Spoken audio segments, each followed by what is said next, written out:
Hello again, friends. It's about 7:30 in the morning here in the middle of Japan.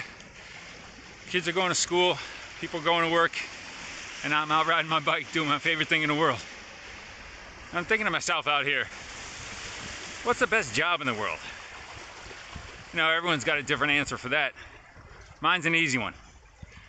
My favorite gig is taking a bunch of people and throwing them on bicycles and riding over the mountains and along the coastline and through the countryside of Japan. When I can't do that, my favorite gig is taking a bunch of bicycles, staying out of traffic,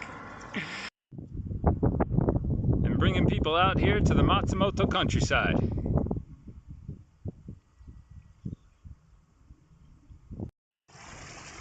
Now, I'm not saying you need a bicycle to enjoy Matsumoto, but I can tell you, on two wheels, I can show you a lot more. We come through here, and we roll past here.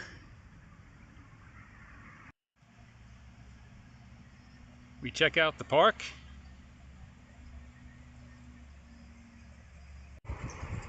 Up one river, down another river, out here. All right, it's peach season. Past here, through here, and all the way up here. Yeah.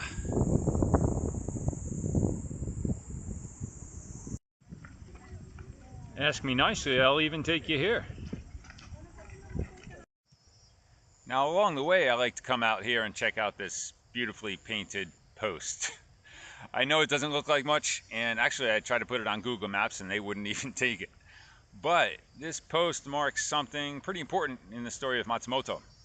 If you look at this kanji here, this kanji is pronounced mon, and it means gate.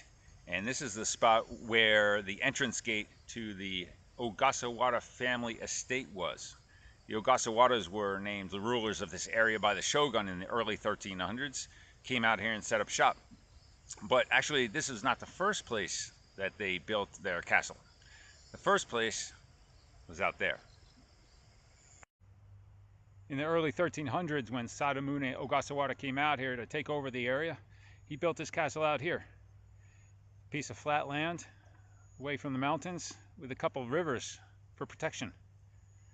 What he didn't realize at the time was that those rivers caused flooding.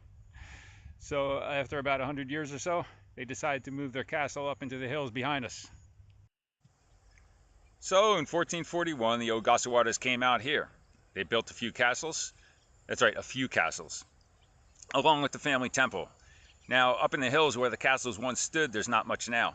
There are some cool rock walls and such that you can see evidence of what was once there.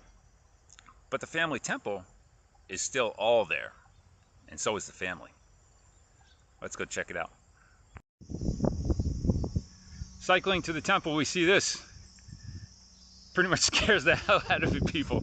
But no, we don't ride up there. We're going over here.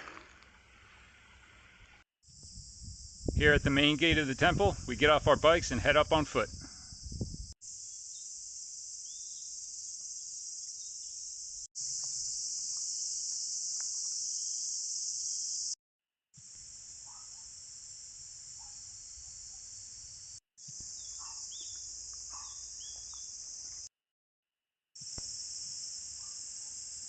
By the time they get to Matsumoto, most people have seen a few temples in Japan. So some of this might not be completely new, but what it means might be a brand new story.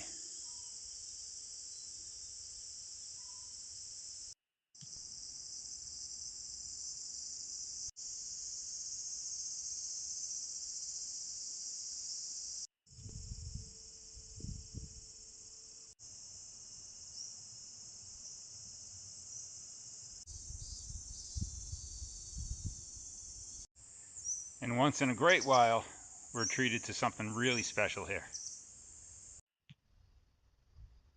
Say hello to my friend Ryugen. Ryugen Ogasawara. He's the 30th generation head priest of Kotakuji, the Ogasawara family temple. Ryugen is the kind of guy who just loves to chat. His English is impeccable, and he's got a great sense of humor. So, if you happen to see him when you visit his temple, say hello. Not only will Ryugen make you feel like an old friend, but he might open the temple doors for you, show you around the place, and have you take a look at his garden. If you're really lucky, he may invite you to sit down and shoot the breeze for a while, over some tea probably, or maybe even some snack cake if he has any laying around. Out of all the millions of people who visit Japan, how many get to sit down and spend time with a temple priest, let alone one of a family legacy going back almost 600 years? But that's the beauty of visiting a quiet, out-of-the-way place like Kotakuji. Meeting a guy like Ryugen Ogasawara is a one-of-a-kind experience, and really, it's just a whole lot of fun. It's the kind of thing you'll always remember. Like a piece of Matsumoto you can take home with you. Thank you, my friend. See you again.